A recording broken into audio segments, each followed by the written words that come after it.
Good afternoon, and welcome to the Dr. Kennedy Podcast. The Dr. Kennedy Podcast is sponsored by the Daniels Foundation for Impact Investments and Development. That's the Daniels Foundation for Impact Investment and Developments. I just want to say Happy New Year's to everyone. Happy New Year's, folks, and starting to get the ball rolling for 2021 in terms of interview schedule again today. And so today we have a very interesting guest to be Gary Hale, former East Orange native and now living in Georgia. And Gary is a graduate of Colorado College and has a PhD in medieval literature. There's a lot of things, humanities, education, along with sports. So we just want to talk to Gary about what some of his current projects and what he's working on and things of that nature. Then we have following up with tomorrow with Mr. Bob Lester of East Orange, New Jersey. So that should be interesting, talking to Mr. Lester about what he's done since his retirement and so forth. And I believe he's living down in North Carolina. We have a lot of interesting questions for Bob Lester, which I think you find interesting. So again, just want to say thank you again for your viewership and take a look at the Daniels Foundation for Impact Investment and Development. Again, all activities of the foundation are sponsored by the Daniels Foundation for Impact Development, and you can go to the webpage to give support if you're so kind to do so. And that's at daniels-foundation.org. That's daniels-foundation.org. All current projects are a go in terms of the book is coming out in January. We're working on a financial literacy project for a couple of school systems, and also looking at doing some other work in humanities and education. So please keep tuning to the website, and I appreciate your support.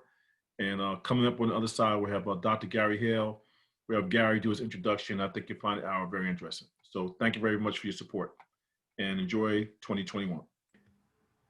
And good afternoon, folks, and welcome to the Dr. Kennedy Podcast. The Dr. Kennedy Podcast is sponsored by the Daniels Foundation for Impact Investment and Development. That's the Daniels Foundation for Impact Investments and Development. And guess what, folks? We have a treat for us. We have Dr. Gary Hale. And he calls himself the best kept secret from East Orange. We're going to find out if that's true or not. But Gary, welcome and say hello to folks. What you got to say? What you been up to? I haven't been up to much these days, just enjoying retirement and sitting back and working with my kids. Got it. Well, I know people are going to enjoy you, and I know I'm going to enjoy you because I kind of know what you've been up to and where you've been and where you came from. So that's part of our discussion. So let's kind of slowly kind of get into it. So I kind of already did an introduction for you, just very lightly on kind of your background and kind of what we're trying to accomplish here today. But thanks for agreeing to do the interview. I kind of know it's busy during the holiday. So can you start us off by maybe discussing, some of your formal education, some of your job experience, and just interest people to, some of the stuff that you've been doing generally? Well, in general, I was one of those students came out of East Orange, wanted to go to college. I had two goals in life coming out of high school. That was going to college and with luck try to parlay that into a worthwhile career. Well, I've had two careers because came out of high school, went to college out in Colorado, played 4 years of varsity football, 3 years of varsity basketball, 2 years of varsity baseball. Got drafted in baseball after my sophomore year. Okay. Tried to play baseball and go to college. I couldn't do it. It was just too much work. Uh-huh. So I ended up just concentrating on my football. After that, I was offered an opportunity as a free agent, went with the Kansas City Chiefs. Wish I were there now instead of when I was back there. Because back in the early 80s, Kansas City wasn't a very good team. Mm-hmm. So I bounced around there for a good year, tore my hamstring. Got to go home. Mm-hmm. Found myself looking for work. Gentleman told me I could go for a tryout with this team called the Giants. I went there, tried out, didn't think I made the squad. And ironically, the team was coming in the locker room when I was changing. And I had a gentleman say, "What you doing in here?" It kind of startled me. And I looked up and it was Lawrence Taylor. And we both looked at each other. Well, Lawrence Taylor was little Larry who lived across the street from my aunt in Virginia. So we had known each other since we were 6 years old. Really? Yes. And I was fortunate enough, think he pulled a string and he got me on the practice squad. So I was there for 2 years. Wow, it's not now. I don't think people know that you got this little football history. That's interesting. So you Well, got especially coming stories. out of high school when they told me I was never going to get to play when I went to Colorado because I didn't really play much in East Orange. Mhm. But that was okay. It was a learning experience, and I got one of these. Bet you they don't. Wow, that's beautiful. You But flashing yeah, gold. my formal education led me into football, and well, I realized football wouldn't be the only thing I could do because I saw too many guys come into camp and they had that brown paper bag thing going on with their belongings in it coming out of college, and I didn't want to have nowhere to go after I got cut or was released. So I decided while I was with the Giants to parlay that into a graduate degree since most NFL teams offer you a master's degree, they'll pay for it. So I went ahead and let them pay for mine. And I got a master's from Southern Connecticut State. Right. Mm-hmm. And in time I used that, got into education, worked at Essex County College, did some adjuncting at Rutgers, found myself doing the strangest thing in the world, which was going back to graduate school Mm-hmm. through the help of New Jersey school, what is it? New Jersey Teachers Education Program. Mm-hmm. They helped me get an MAT. I got that from St. Peter's Uh-huh. and went back and taught at the old high school. Went to East Orange High, taught there for about 4.5 years. Okay. And right as they were getting ready to transition to the current campus high school, they shifted me over to Clifford Scott. I was there for about a year, year and a half. Didn't really care for Clifford Scott being that I was a Panther, couldn't be a Terrier. Yeah. So I decided I would move on. And in doing so, I started working at Princeton University. My brother was there getting his master's and PhD. So I said, let me see if I can apply and do the same. Well, I didn't get another master's. I just went right into a PhD program, finished that up in 5 years, and became Dr. Hale. Let's talk a little about that. So what was it like, because I've done doctor programs and I did mine at UConn, which was fairly diverse. But talk about what it was like being, doing the PhD program at Princeton. You probably talk what, late 70s, early 80s maybe? Early 80s, yeah.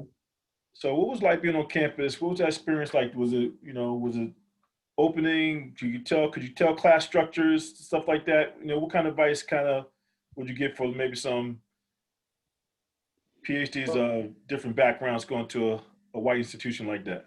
well, I'm going to tell you, when you first get in there, you go in as a preceptor at Princeton when you're working toward that degree. So you're opening the class for your professors so that you're doing like the background work, those type of things. While ironically, since my area of expertise was medieval British lit, Mm-hmm. they gave me a Chaucer class to be a preceptor for. Okay.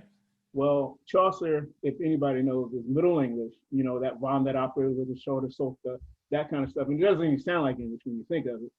And the students looked at me and they said, oh, sit down, you're just another grad student like us. And I was like, no, I'm the preceptor. Now they're looking at me, it's like, let me see some ID. I was like, wow, this is like a different scenario. But I went ahead and I'd already made copies of my ID and passed them out to the few characters in there. We had a good chuckle. And in turn, it wasn't bad being that I had an older brother already in the institution so that people could see the family resemblance, especially Right. when we were both wearing glasses and had the same head. Yeah. So it was an engaging situation. And being that my area of my dissertation was going to be in the, let me get this right now, the imagery of light in Spenser's Faerie Queene, which was written in a false Middle English. So that Mm-hmm. was really fun. It gave me time to do a lot of research. And in doing my research, I had to travel to UK because one of the few transcripts of Spenser's was found at Sheffield Hallam. And I ended up going there for about a good year and a half, studied overseas. There was really funny because now I'm the Yank who's Right. doing Spenser, and being my persuasion, it was truly, truly an anomaly because I think I was the only one over there studying. Yeah. Wow, So, I like wow. I like the word anomaly used in that context. Yeah, That's I was an anomaly. They never saw anything like me, especially being a former athlete. So I right. was bigger than I am now. So it was Yeah. really weird. Huh. You know, so you said a lot of things there, but so what was your brother's area of you kind of had this brotherly support there. What was his area? Was it Ancient, tangential to yours or he was doing English also? well, he was historical. Okay. because he was doing ancient religions and cultures in the Islamic world. So his study was in the Middle East, Okay. and Wow, he's y'all now deep. a minister. So the Hale brothers were deep. That's great. Getting East Orange products.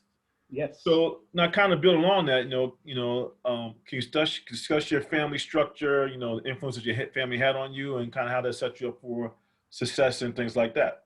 Oh, sure. My family structure is like it's like many of you would find in East Orange.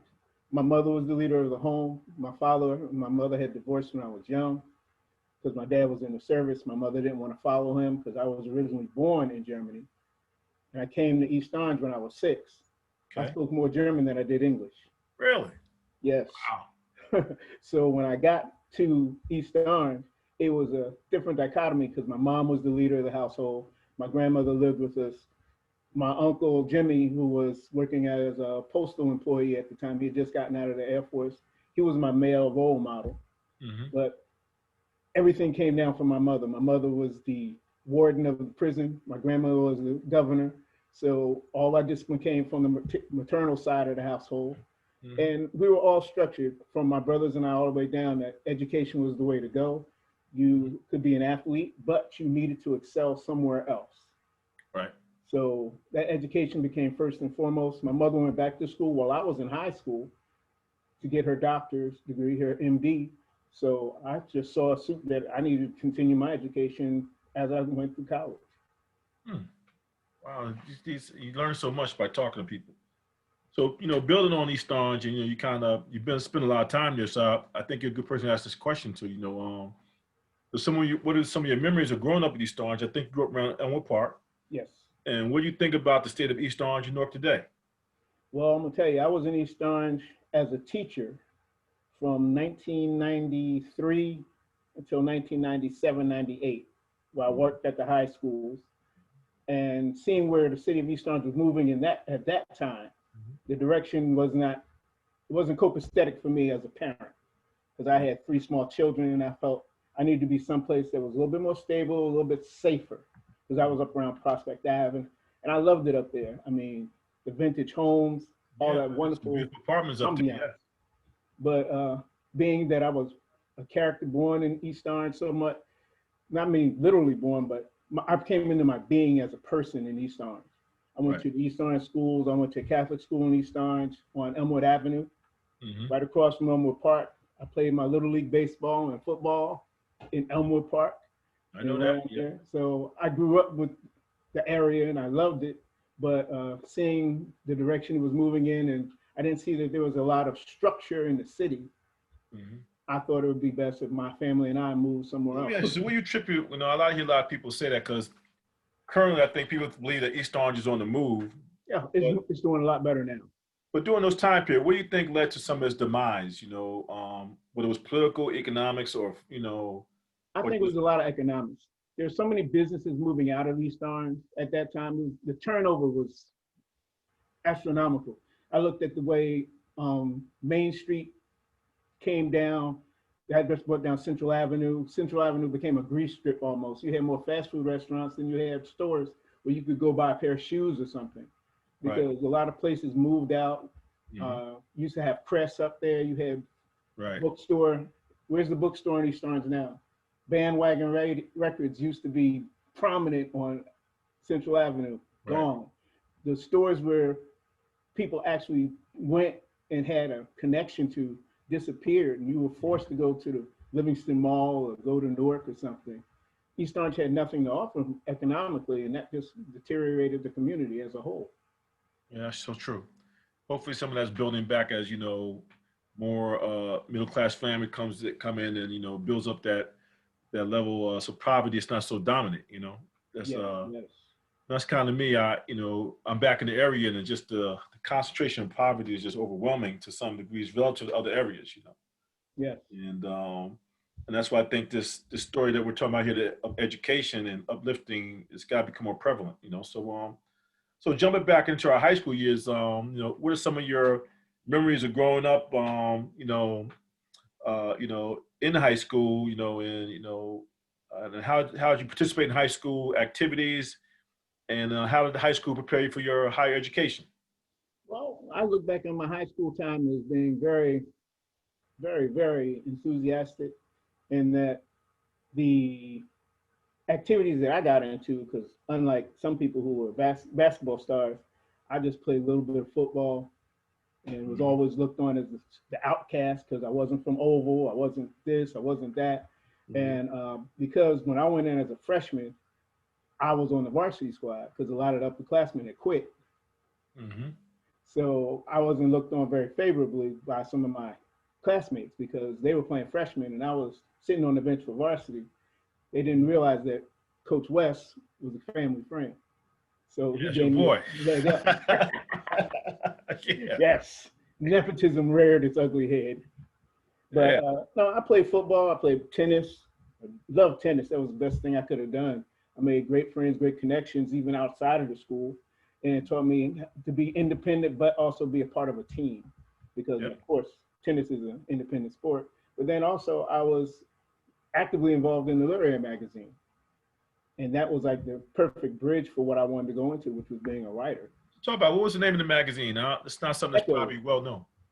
Our magazine was Echoes at the high school, Okay. and I got into that like as a sophomore, and I stayed there until senior year. Okay. Who Wrote, else? Who were edited, some of the writers or that you wrote with back then? Jeffrey Lee, Neil Banks, Sharon Marable, Donna Freeman. Trying to think, just members in our class, they were vast. I Right. mean, Carol Chambers used to always have something being published. Anna Mhm. Camacho. That's interesting. You have to go back and look at some of that. There's so many things going on at that time that we didn't appreciate. Because that's a great opportunity. You could leverage the magazine experience into college experience and college Yeah. experience into media. Mm-hmm. And I guess you followed some of that. So we have to get to that. Kind of, you knew those opportunities. So you kind of you finish high school. You kind of eventually you end up in Colorado, and now you're getting your African American with all this diverse background in a predominantly white area. so, Yes, yes. and so how Being, did that go for you in terms of Colorado, and what did that do in terms of opportunities, aspirations, and maybe some issues? well, I can't honestly say there were many issues. Colorado, I'm gonna say Colorado College was a interesting place to be. I started out at University of Colorado, Mhm. and I can honestly say that a lot of that was what it was student made. Students made some controversial issues, but for the most part, we were all just one big happy family. I mean, the Black Student Union took care of most of our African American students and our needs as far as like socializing and even just general camaraderie Yeah. because we all got into one thing. But being in that situation and being a minority, because at University of Colorado there may be 500 African American students at the time when I walked out there, and I didn't feel I felt lost out there initially. I didn't know anybody. Mhm. I was blessed to have a roommate who was also on the football team with me, so Mhm. that made that transition a little bit easier. But we also had another player who was from Teaneck, and Mhm. as soon as he heard I was from East Starnes, he said, "Oh, he's a thug." And I Ah, was like, "Whoa, I'm not a thug. I'm educated." right. And he just couldn't buy that. So it made some tenuous situations because people would look at me sideways. And I had a habit. I wore my black leather coat like I did in high school. Mhm. And people saw that as being, menacing and, oh my goodness, what's he going to do? Is he an assassin? Da, da, da, da, da.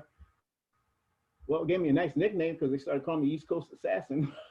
East Coast assassin. Yeah, I What? played defense, so that worked. I was like the new assassin. Uh-huh. But the socializing area of Colorado was very different because where the school was, you had the Air Force Academy and you had several military bases. So with all those bases around, they still saw a steady stream of African Americans, Hispanics.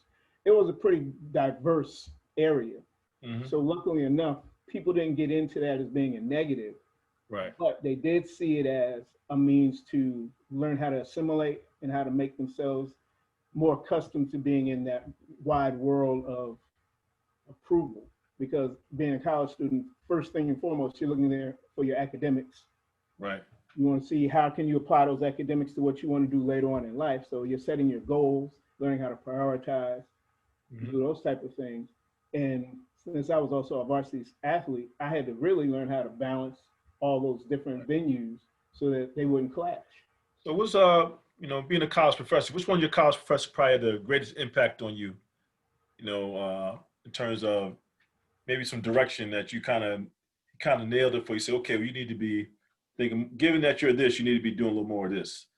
Well, I had a professor, Dr. Ellen Rosenthal, and Ellen was like the best professor I could have had because ironically, she was into medieval British lit.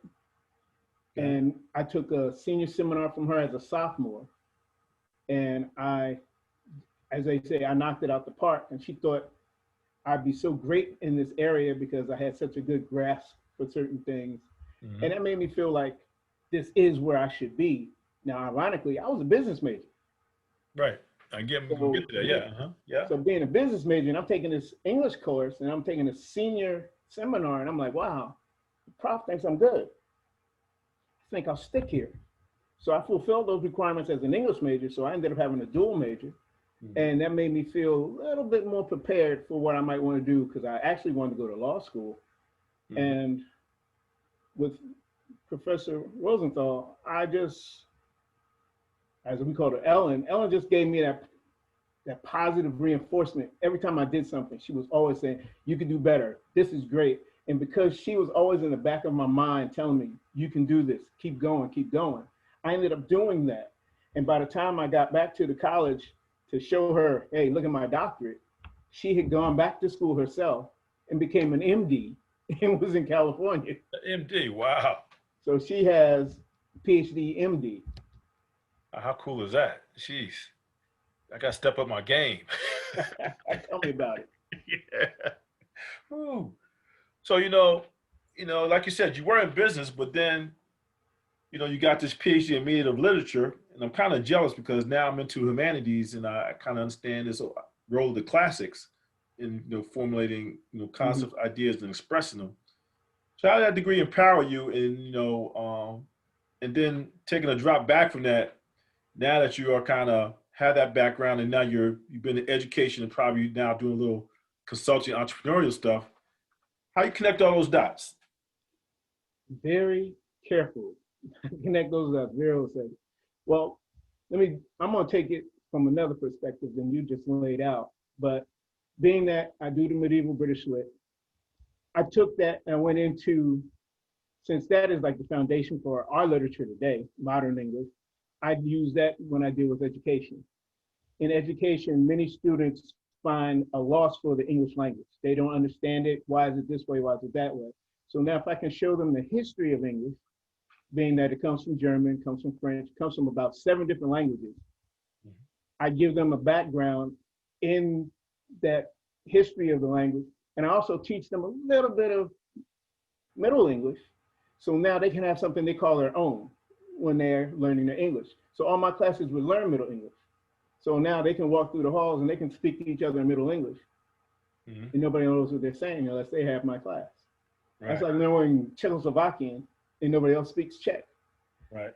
So with that, it gives them something that they can hold on to and say, this is mine. So now as they go through and they learn about their different priorities, how they want to do things in their own life, set their own goals, that gives them their foundation, because now they can turn around and say, well, I can do this with Middle English. I understand my writing process. Now I understand when I read, I'm looking for these maybe 5 key notes when I read, and I tie all this together. So when I make a finished product, it's a complete thought.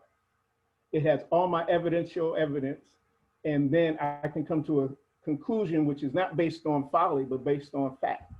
Because right now, everything is textual writing in education. And I was doing that before textual writing became apropos. Gotcha. Interesting. Let me hit that from a different direction. So, in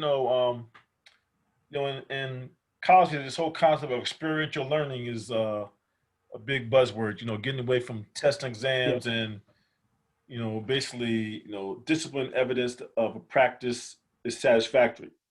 What's your viewpoint on experiential learning? English would be an obvious one if you can speak the language. Do you really need to take a Spanish test if you can speak Spanish? Um, that's kind of maybe, what's your viewpoint on that? I think you get my point. What is, how do we Well, balance that?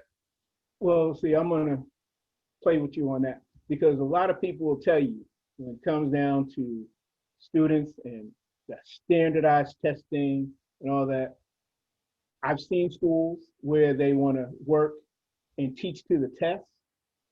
Yeah. I've seen schools where they say you should be able to gain it through experience. Mm-hmm. I'm going to tell you this. You should be able to take an aspect of teaching to the test, which is just teaching the basics, how to read, what are you looking for, what are the three formats that people write in. Mm-hmm. If you're using persuasive, informational, those type of texts.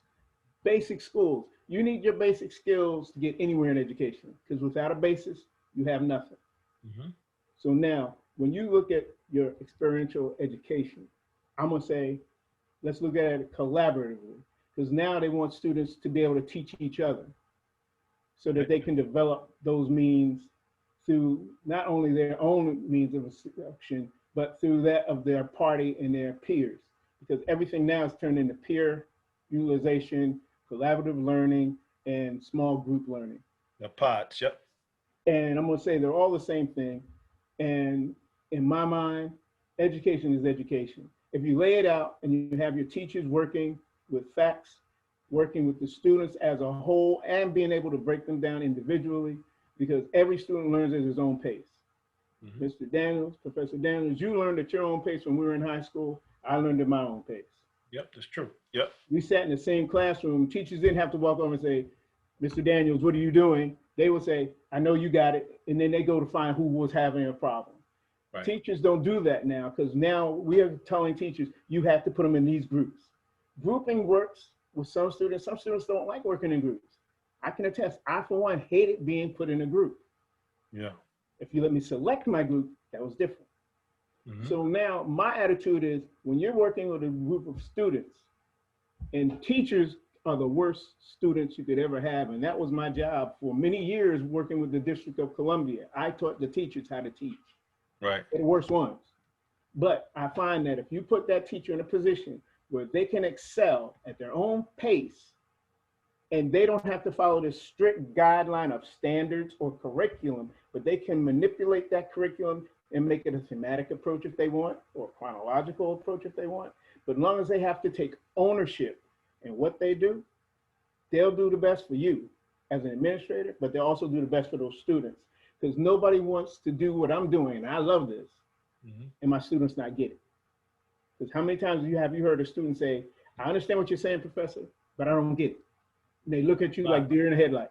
Yeah, a lot. Yeah, a lot. So that's why when you give that professor ownership and say, he's teaching this the way he says he can teach it. Right. And if he can get his point across the way he claims he can, you'll never have a student sit there and say, I don't get it. Because he's going to make sure everybody's following along. Right. Yeah, I'm torn because I was at VC, we shifted this big experimental experiment. In my case was an experiment, and we got away from, we still had the test, but the tests were really viewed as barriers, Mm-hmm. And so we started, a lot of professors were forced to rethink the way that they taught the class and how they, monitored, basically it's monitoring. Right. So you get to a monitoring, and what you're talking about is monitoring the monitors, right? So, yes. And then it's monitors of monitors of monitors. That turns into that mirror image, right? Yeah, and so that's where I kind of understand the idea of lesson plans and things like that, but at some point it becomes redundant. Yes. And it's like teaching becomes a regulatory environment, and you get professional regulators that become more important than the actual teaching. You get to all these chasms and things, and so I think education has a lot of that at different levels. So you were at that level at a federal level. You were a monitor. Yes. And so, how can we monitor better particularly in terms of urban education? Because urban education has a lot of myths, and you can't the urban student can't do this, he can do this, he's visual, these. Right. So what role is the monitor in making sure that we get effective urban education? That's the roughest one because being that I was in the DC area, I'm truly in an urban setting. I'm in students who were not even, they weren't even interested in going past a certain level. Yeah. Being there, and I'm gonna say this out of respect for those who I saw graduate. Many kids in DC dropped out by the time they were 14, 16 years old. Some of them would never make it past ninth grade because they would be leaving ninth grade where they graduated from their middle school and they felt that was their graduation. They had a prom and everything coming out of ninth grade. Right. So 10, 11, and 12 was icing on the cake because I can go work at the docks and have a decent career. Working with my hands, but that was there. But I can honestly say that many times those students, they weren't disciplined enough to follow their own endeavors and their own dreams. So they looked for a safe haven somewhere. And unfortunately, being that I was watching that and looking at how to enhance that urban development, I found that in many cases, I had to downplay certain areas of the educational structure. And I gave them more things that were historically based, even in my literature classes. I gave them things that would pique their minds in a social area. So I found myself, and many times teaching like a sociology class, because I did a lesson before dying with students, because what are they seeing? I'm teaching in Southeast DC, working with teachers there. And even the little guys, 4th and 5th grade, have a mentality that I can die any day now. Right. So I wanted to truly get them into a means of thinking that no matter what I do, I want to come out better than I was the day before. Right. And if their education gave them that in whatever manner, shape, or form I could get them to grasp it, I did it. Because in many cases, the parents didn't have it. So I wanted to instill in them the attitude and embodiment that I'm going to make myself better so that when I reach back and bring that next person up with me, I'm bringing them to a better place. And in urban developments, especially on the East Coast, I see that we need to empower our young people to be the best that they can be and make that be a step above their parents, their grandparents, and anybody in their back lineage. Because too many times they feel like they're entitled. Right. And the sense of entitlement is not true because you can't say that you're entitled to anything these days.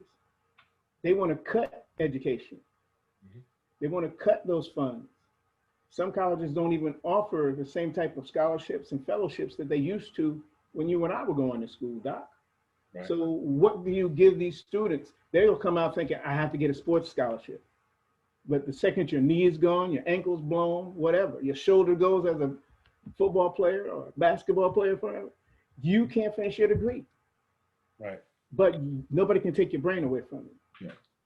So, kind of, given that you have this background in literature, and I know you know some of these names, so, if we start thinking about some of the Black literature, August Wilson kind of briefly mentioned, and what that could do to, Kafeli kind of brought this up in his interview that, we need to have, not just for Black students, but for particularly maybe white teachers that may not have exposure in African American communities, that they need some better background of the African American experience.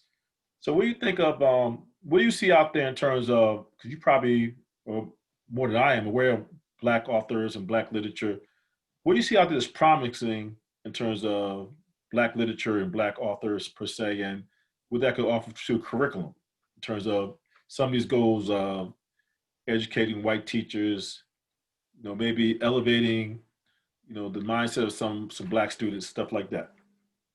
Well, I find that by putting in your African American or even African novelists, it shows the students, teachers, a different world in which they are embracing in their educational studies.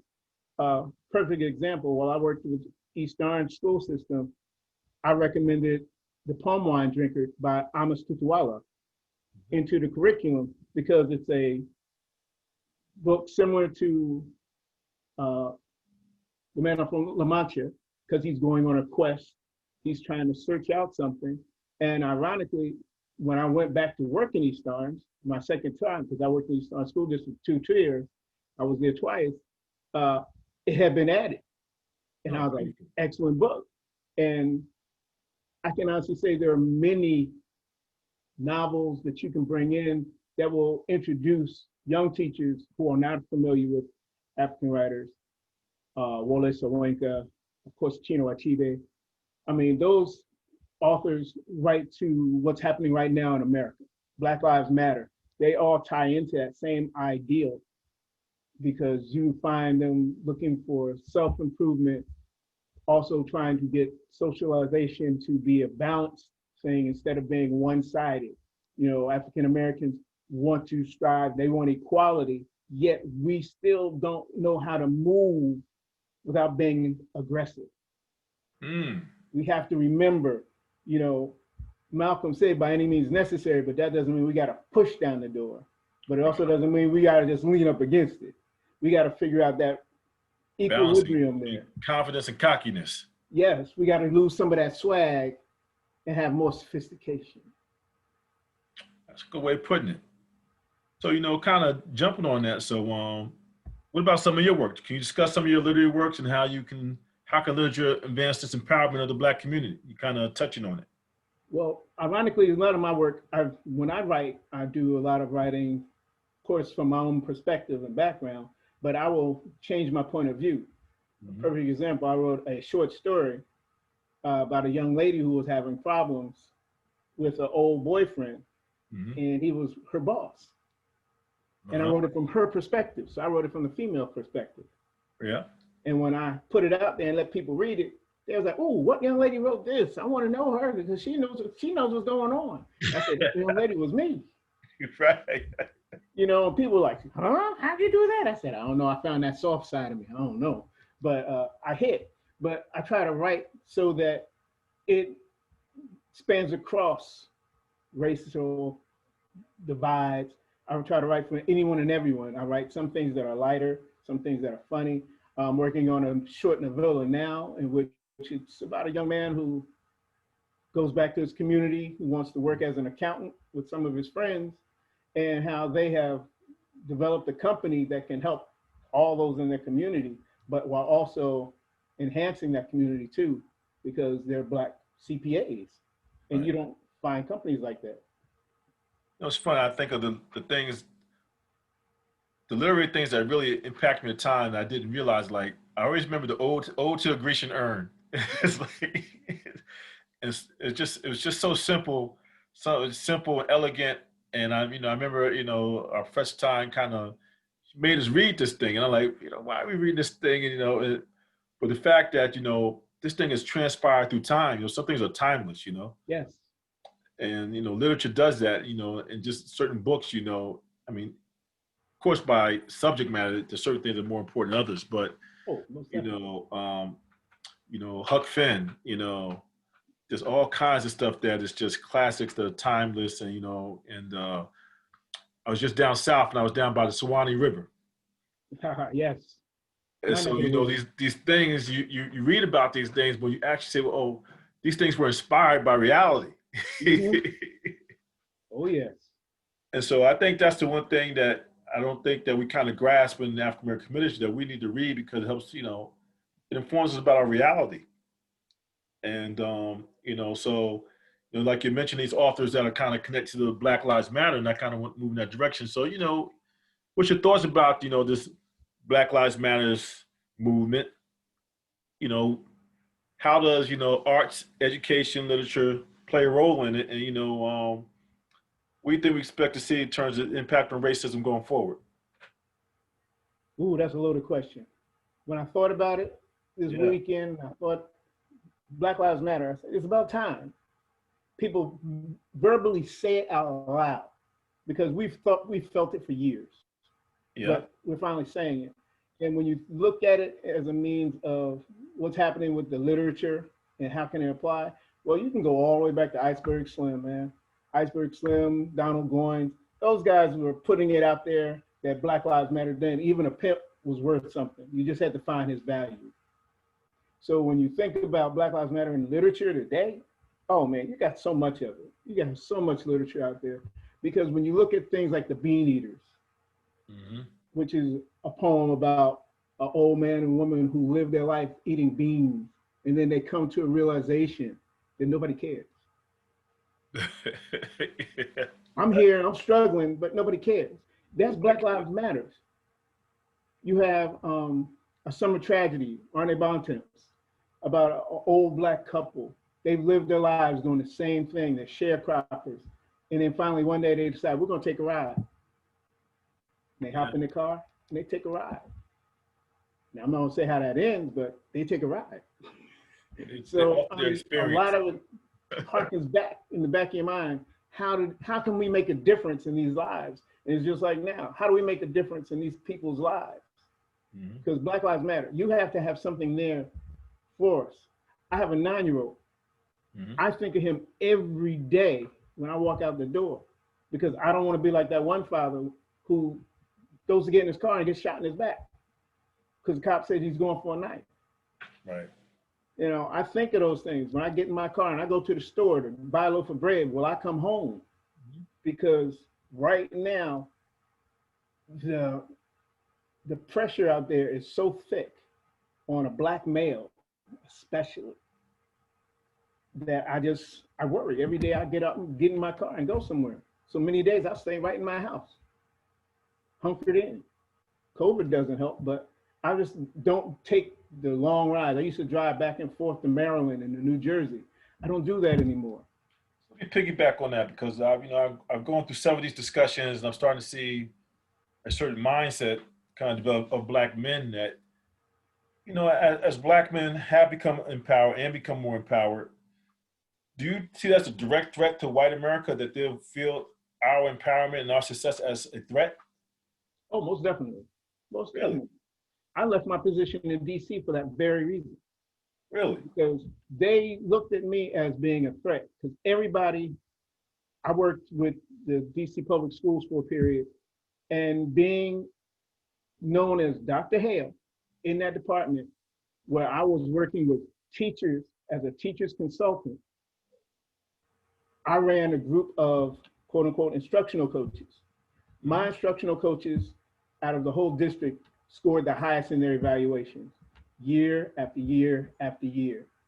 After a while, Dr. Hale became a question, like, where did this guy come from? How does he know so much?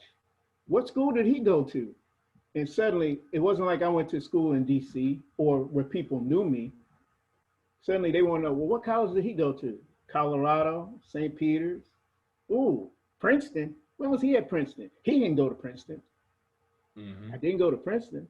I have a piece of paper hanging on my wall. You have my transcripts, but yet you telling me I didn't go to Princeton. The teacher of the year was one of my students at Princeton. Right. Huh? So suddenly I felt like, because of my popularity and my ability to achieve more than some of the other teachers and teachers and consultants, that I needed to step back. And suddenly when I didn't choose to step back at their pace, they moved me from my one area where I was doing well. They put me in another place. They put me working with elementary kids. Well, guess what? I've never worked with elementary school children in my life. I still did well enough to get those teachers to do well. Right. I had a principal who was ready to hire me as her assistant principal. And luckily enough, they offered me an out and said, we're going to let you retire early. And I went on and do something else in the federal government. But I couldn't stay there because I could see that they were questioning me and my integrity. And if I don't have much else, I have to keep my integrity. Yeah, you can't give that up. So, let's get back to your sports stuff, because, this is interesting. You talked about football, basketball coach. Yes, sir. So let's talk, because I'm interested in this area of girls basketball. They need you. And because boys basketball is kind of covered, and so, but I really think girls basketball, in terms of just, it's a hook that can be used as a learning tool. So I've been Definitely. playing with some ideas that we. So what was your experience in girls basketball? I'm just curious. As I attempt to get into girls basketball, what would your advice be to me in terms of being a male coach in this field and how to go about it correctly so that it's not viewed as threatening or uh, intimidating, and it can be more additive more than confrontational. Well, you can't yell as much. Okay. First off, you cannot yell much because that will intimidate. You don't want Right. to intimidate your players. But I'm going to tell you from experience, I've coached at the junior college level, high school level, and college level. Yeah. Coaching young ladies, we don't call them girls, they're young ladies. Yeah. Well, first off, you want to remember that you need a lot of patience, but more than anything, you're there as a teacher. You're not there as a coach per se, you're there as a teacher. You're going to teach them the ways that you can improve their game as a team and individually. Same as in the classroom, Hmm. same format. You're going to approach the individual first, and then you're going to bring it in and make it a team effort. You teach them all individually, defensive stance, defensive structure. How do you deny the ball? How do you invite the pass and then close off? Hmm. You remember those wonderful things. How do I you was pretty close good at out? I was pretty good at that. Closing out on a shooter versus the ball handler. Right. So you're going to teach them first, then you're going to go over those wonderful skills and develop them as a team. And by doing so, you'll get buy-in. Hmm. Because I found when I coached my young ladies in Atherton High School, Maryland, up in Columbia, I had a predominantly white team. Hmm. Suddenly, here I am. They didn't understand the East Orange way of playing basketball, which was defensive, Right. because I never played a zone. I played straight man 90% of the time. Hmm. And if I wasn't playing man, I was zone pressing on anything going out of bounds. So suddenly that aggressive side of the game, they didn't mind because many of those young ladies played other sports, be it lacrosse or soccer. So Right. now they understood certain principles of man-to-man defense, enhance it, show it to them for basketball side versus what they did in lacrosse or field hockey or whatever. So now you got the buy into your system, you show them and teach them what you exactly want them to do. And by doing that, they actually embody everything that you've taught. They will teach each other. So now you have that collaborative training. Hmm. And I'm gonna tell you, it's so much more satisfying than coaching boys. Boys rely on athleticism. Right. Girls rely on instruction. That's interesting. I'm looking to get involved and implement this probably down in Florida somewhere. I'm looking to make an impact. Yes, So yes. let's get back to the family. So you mentioned your son. So what are some of your hopes and dreams for the future? What role do you see yourself playing? I kind of think of my days with my son, and I was all over him. I was in his ear, and I remember I was at his daycare, and one of the nuns came up. She said, "Oh, Mr. Daniels, you're not like the other fathers." She said, "You're always on your son's ear, and he's so listening." And said, "The rest of these kids are just running around here crazy." She said, "So, now what's your approach to your son, and in terms of how you're preparing him for the future and stuff?" Well, you hear me talk about my 9-year-old. Your Let 9-year-old, me yeah, explain to you. I have 7 total. yeah, I know, yeah. So, I'm just, I'm trying to go future. well, I'm gonna tell you my future still. I have a daughter right now. Maya is in University of Penn Med School. Okay. She's getting her PhD, MD. Oh, so dad rubbed And off. yes. Yeah. So what I would like to say is, um, my attitude has been to lay a groundwork, consistently tell them that they're doing great things, they're doing positive things, and I let them make their own choice. Mm-hmm. I never try to push anywhere. I had a son who played football, Christopher. Unfortunately, Chris is now paralyzed from the chest down, Oh, sorry to hear that. but he was an excellent football player in high school. He was ranked number 4 in the country as a linebacker coming out of high school. Unfortunately, he got hurt his senior year. He had just signed a letter of intent to play football at Purdue University, Wow. outside linebacker, weak side. But even still, he wanted to quit football. I told him, and you can see this goes with all my children, do what you want to do and be the best at it. Mhm. So when he got hurt, yeah, we were in the hospital for a year because I was there with him. And as he improved, I backed off and gave him room to grow. Now he's about to graduate from University of Maryland, Baltimore County, with his degree in psychology.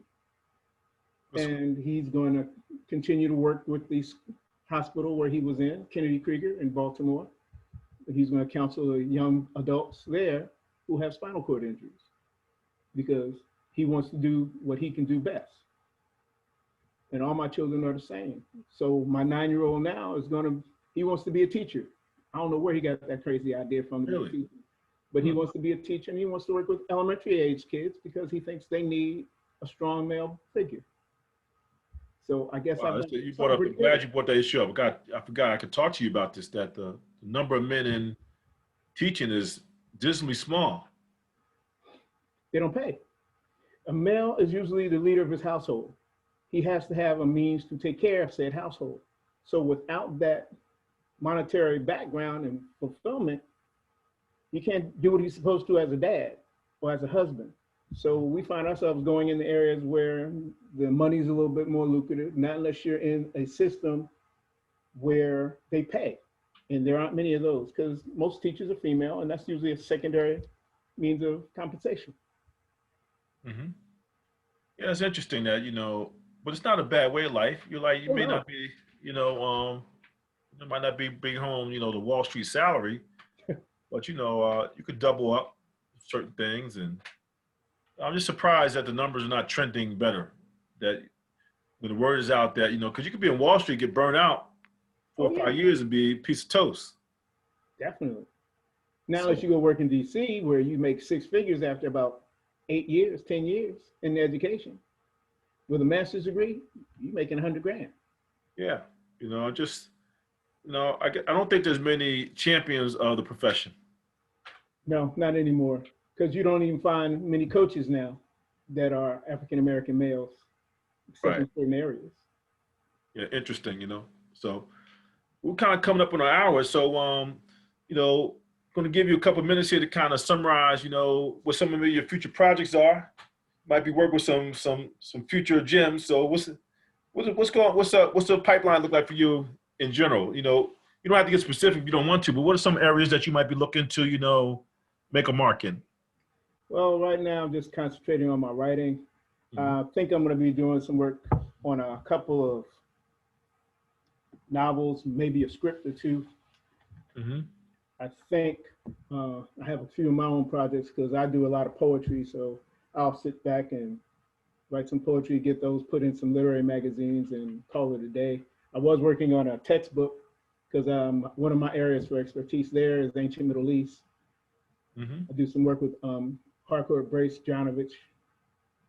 So I'll see what's cooking on the back burner with them. Otherwise, I'm just going to kick back and maybe coach a little soccer with my 9-year-old. So since you brought it up, let's talk about script writing. So, I'm interested in this area. And, let's take it from this viewpoint. There's a lot of technology out there. What kind of technology can we use in terms of script writing to maybe, jumpstart the process and get focused? What's out there that I might want to look at? There are a couple of programs out there right now. Final Draft is one where you can it basically tells you exactly how to write your script. Okay. And I'm going to be honest with you, go on Amazon and put in script writing software. It's a bunch of them out there. It's a bunch of them. I've used Final Draft myself. There's another one, Scriptwriter. Mm-hmm. And in some cases, I can't think of the name of the book, but there's a book out that they have published on how to get your screenplay published and done. I mean, there are a lot of different venues that you can look into. Because when I first started, I had a friend of mine who told me a couple of software programs to use. Unfortunately, they're both now out of print, but there's always something new and improved for screenwriters, would-be screenwriters, if you want to write theatrical works, anything of that nature. Mm-hmm. It's available right now, and a lot of it's really easy, helps you get into it. Now we're friends with Ken Johnston. Yes. Ken, and so Ken's got the audio side of it. So in terms of like a good script, what role does the audio play in it, and the kind of how you tie the two together? When should you bring the audio in? Is that the last thing, first thing, or? I would say that's the last thing in many cases because that's going to drive the action where Hmm. you have your music coming in. It can build tension, it can build, or it can relax a mood when you Yeah. need that. So based on what's happening in your script, you'll put in your music to either downplay a section or to bring it up, heighten the intensity. Hmm. So music can play a big role. It's just according on what you want to add to your theatrical element. Got it. Right. Well, Dr. Hale, it's been a pleasure. Believe it or not, we just blew through 55 minutes. It's amazing because it didn't seem like that long. No, you were sitting here chatting, but before I let you go, I want you to go back because you kind of mentioned this whole thing about East Orange, North, and I just want to take you back to Elmwood Park.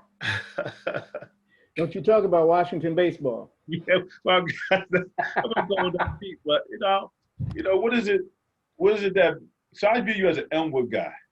Yes. Folks out there, and so they have to claim you.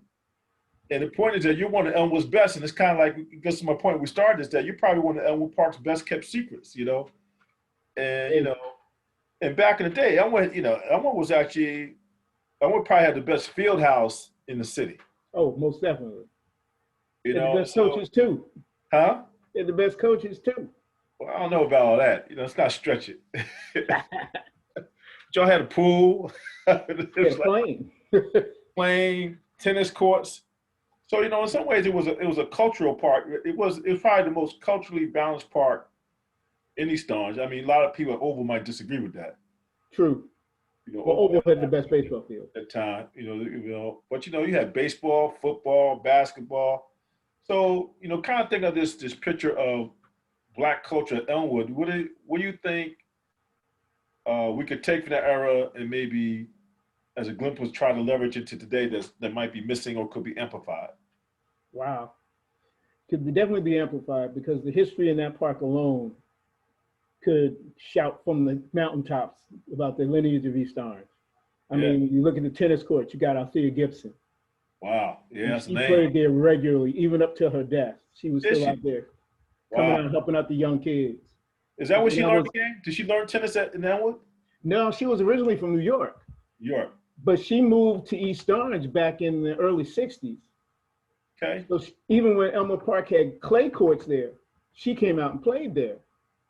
Oh. And Okay. by the time we hit high school, she would come over and she'd talk to the tennis team all the time, telling us, you might want to look at doing this or doing that. She helped a lot of the players from the tennis team there. And by the time we were seniors, tennis team was almost to the state title.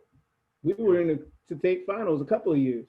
That's a name I need to thought because I knew her as the recreational director. Uh, Yeah. he was at some of our baseball games at Elmwood with Jimmy Robinson and Hmm. just observing and seeing our attitudes and things, keeping us in check. Yeah, she was always around. You just didn't realize it sometimes. Yeah, she had the eyes on you. Yeah, that's a name that people don't really They don't identify. associate her with East Orange. Oh, maybe it's not as much as they should. I mean, that alone should have East Orange on the map. People like to say that Definitely. basketball put East Orange on the map. How you gonna have basketball put you on the map when you have Althea Gibson from your I'm town? telling you. You Just just like don't know.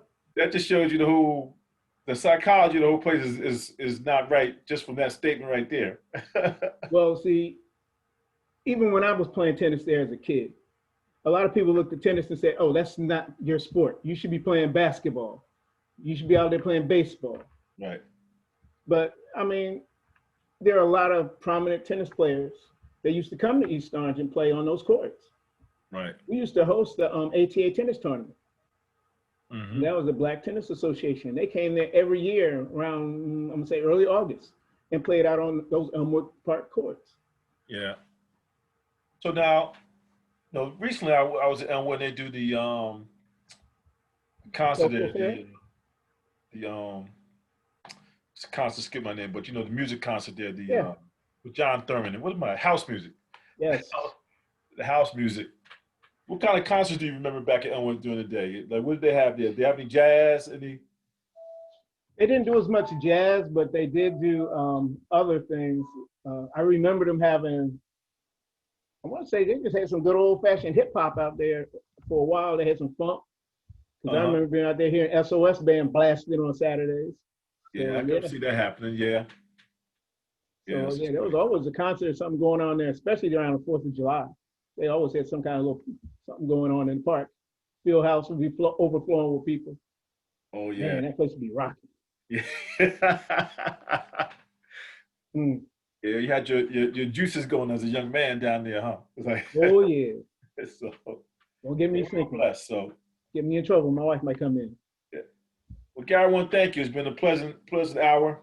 Pleasure's all mine, man. Gotta do this again.